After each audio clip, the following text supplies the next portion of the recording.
Muitas vezes as pessoas se utilizam da sua boa vontade para te controlar. Então hoje nós falaremos sobre a psicologia da vulnerabilidade. Se vocês quiserem saber sobre o tema de hoje, espere o sinal da vinheta.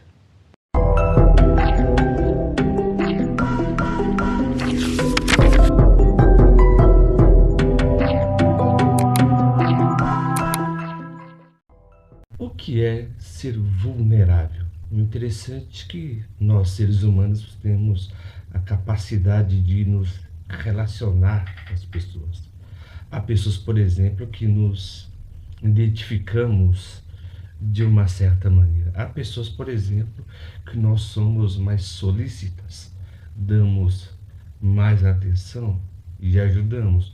Ou seja, queremos, na verdade, nos abrir. O ser humano tem essa necessidade de se abrir, de querer ajudar as pessoas, porque ele tem uma necessidade muito grande, na verdade, de interação social.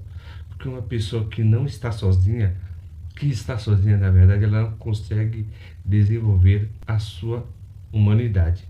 E muitas vezes os manipuladores se utilizam de algumas técnicas, tá? Para pegar essas pessoas, por exemplo, que são extremamente empáticas e as usarem, né, para o seu próprio proveito. Então, eu vou falar aqui para vocês algumas técnicas, tá, que eles utilizam, né, ou seja, em qualquer canto, seja religioso, seja no trabalho, ou seja, em qualquer canto. As pessoas sempre utilizam essas técnicas, os manipuladores. Vocês me perdoem porque eu estou com uma afta aqui na boca, no canto da boca e na língua, tá? Então, minha frase, na verdade, hoje eu vou falar de um modo meio truncado. Vocês me perdoem. A primeira técnica que eles utilizam é o viés de confirmação. Então, você tem que prestar atenção no seguinte: quando uma pessoa só te elogia, na verdade, quando você concorda com ele. O interessante é que isso vai formando um elo de você para com a pessoa, não da pessoa para com você.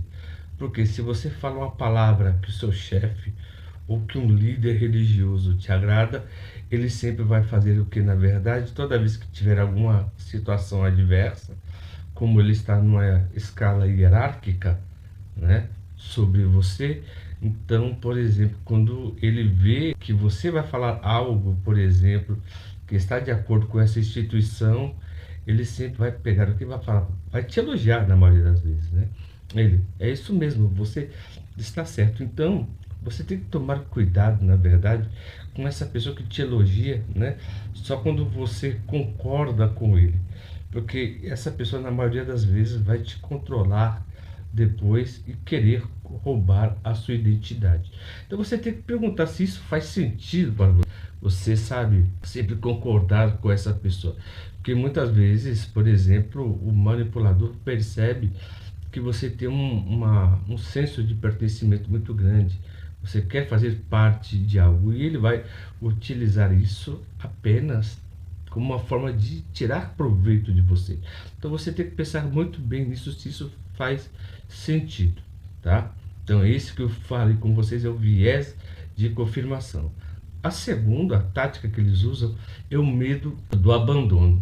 Sabe aquela pessoa que fala com você o seguinte, né? Por exemplo, você está no relacionamento ou com um amigo ou com a namorada, na verdade, e essa pessoa, por exemplo, ameaça ir embora quando você não faz a vontade dele, né? Ou seja, se você não fizer algo, a pessoa fala bem assim, ó, então não dá para mim, se você não me apoia no meu trabalho, nas coisas que eu quero fazer, eu vou te abandonar. Então, é um outro aspecto também que você tem que se considerar. Será que esse namoro vale a pena? Será que essa amizade vale a pena? Será que o relacionamento que essa pessoa tem contigo é totalmente verdadeiro? Muitas vezes o relacionamento é uma via de mão única, mas as pessoas, na maioria das vezes, tá? Elas mostram sinais. E os manipuladores, os narcisistas, eles se manifestam através de sinais. Eles sempre impõem uma série de condicionamentos. Ou seja, que foi o primeiro que eu falei com vocês, que é o viés da confirmação. E esse segundo que eles usam o quê? O medo do abandono. Então, como eles sabem que você gosta dele, ele sempre vai abusar da sua boa vontade. Então sempre é bom você estabelecer limites claros, tá? Para essa pessoa. Muito interessante também que nós temos o terceiro, que é um dos mais importantes.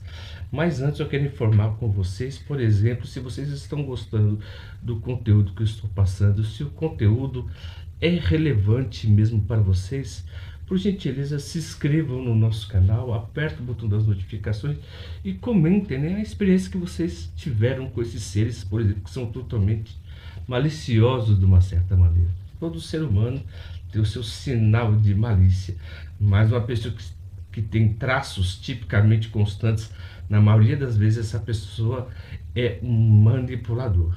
Então eu quero falar com vocês, tá? A terceira característica que é muito importante. A terceira é sobrecarga de informações. O interessante é que quem usa isso com muita frequência é vendedores, né? Por exemplo, quando eles falam bem assim, ó, oferta limitada, né? Então, eles fazem essa questão de oferta limitada, sabe? Essa aqui é a última peça, essa aqui é a última caneta, é a última televisão, né? Aproveitem, que senão vocês vão perder essa oportunidade. Por que os vendedores fazem essa sobrecarga de informações sobre você?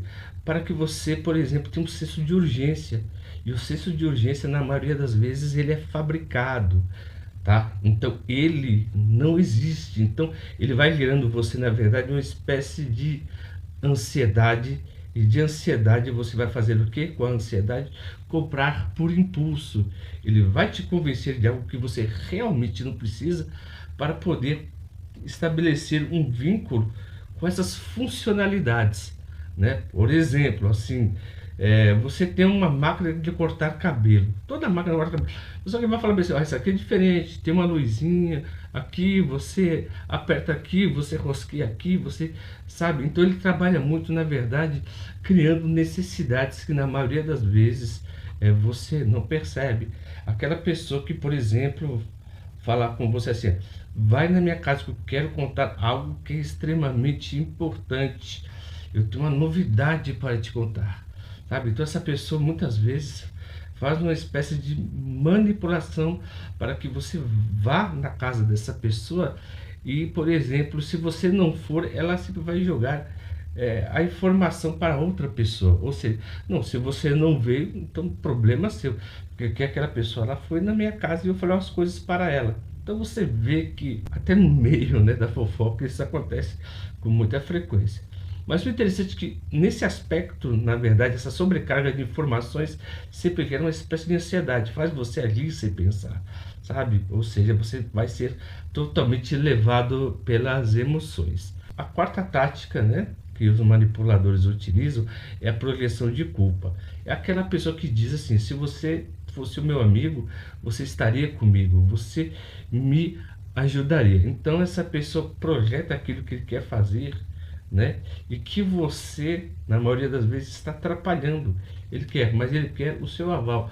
Mas na verdade ele não quer o seu aval, ele apenas quer aproveitar a sua boa vontade para fazer aquela coisa que é totalmente insidiosa, né? E na maioria das vezes, viu, é uma coisa que surrupia, né? Surrupiar algo de alguém, por exemplo, ou falar mal de alguém, ou tramar mal de alguém. Mas essa pessoa sempre vai inventar que é sempre para um bem maior. E se você não faz, essa pessoa sempre vai falar dessa seguinte maneira: se você não me apoia, né, então a sua amizade não basta. Então é bom sempre você questionar se a amizade dessa pessoa vale a pena, porque você tem que estabelecer que amor não é algo totalmente emocional, ele está mais, né, me perdoe, em uma questão de vínculo e lealdade. A pessoa que usa a emoção para te angariar, na maioria das vezes ela não gosta de você, ela apenas quer te controlar. E a quinta tática também, que é muito interessante você saber, é promessas irrealistas. Ou seja, elas têm umas táticas, né, de promessas falsas e totalmente irrealistas. Elas não acontecem. Por que eles fazem isso, os manipuladores? Porque ele faz isso para manipular a sua autoestima, o seu processo de esperança, para que você fique totalmente esperançoso com ele e para que ele sempre postergue essa promessa, sabe? Não, amanhã eu vou te dar aquilo que você me pediu, amanhã eu pago, tá? Aquilo que eu te devo, sabe? Então é uma pessoa que sempre posterga. Você faz um acordo com uma pessoa, você vê, por exemplo, no programa do Celso Russomano, a pessoa vai comprar um carro, né? E o vendedor pega, não emite nota fiscal e fala, ó, eu estou arrumando as papeladas aqui do carro e depois você volta, né? Porque eu vou dar essa papelada para você. Então você vê que eles sempre postergam, na verdade. Eles sempre trabalham a sua autoestima, eles criam um falso vínculo, tá? Um falso vínculo com você de que é uma pessoa amável, eles te tratam muito bem. Então isso faz você sentir, por exemplo, confiança nessa pessoa. Então ele sempre vai trabalhando e vai postergando. Espera, eu tenho problema na família, você não me entende? Poxa, eu estou tendo um problema pessoal, né? Os golpistas e os estelionatários fazem isso na maioria das vezes. Então é sempre bom você verificar essas pessoas que prometem demais, falam demais, sabe? Aquela pessoa que é bom de boca, você tem que tomar muito cuidado com essas pessoas, tá? Então esse foi o tema de hoje, que é as 5 táticas de manipulação, né? Que foi aqui explicada para vocês. Eu tenho um outro vídeo aqui também que eu vou postar aqui, que fala também, por exemplo, as pessoas que entram em... Por que essas pessoas também são as mais susceptíveis, tá? De entrar em grupos religiosos ou em grupos ou em seitas, tá bom? Então, se vocês gostaram do nosso conteúdo de hoje, ficaram até o final, por gentileza, se inscrevam no nosso canal. Eu vou colocar aqui, ó, o QR Code. Colocando o QR Code, né? Você vai zapear aqui, ó. Zapear, não, me perdoe. Você vai escanear e você vai entrar diretamente no nosso canal. E eu também tenho o Substack. No Substack eu não só escrevo artigos, tá, de filosofia, mas eu escrevo sobre psicanálise e comportamento humano. E como sempre, viu, eu agradeço carinho e a atenção de todos que ficaram conosco até o final desse vídeo e até a próxima.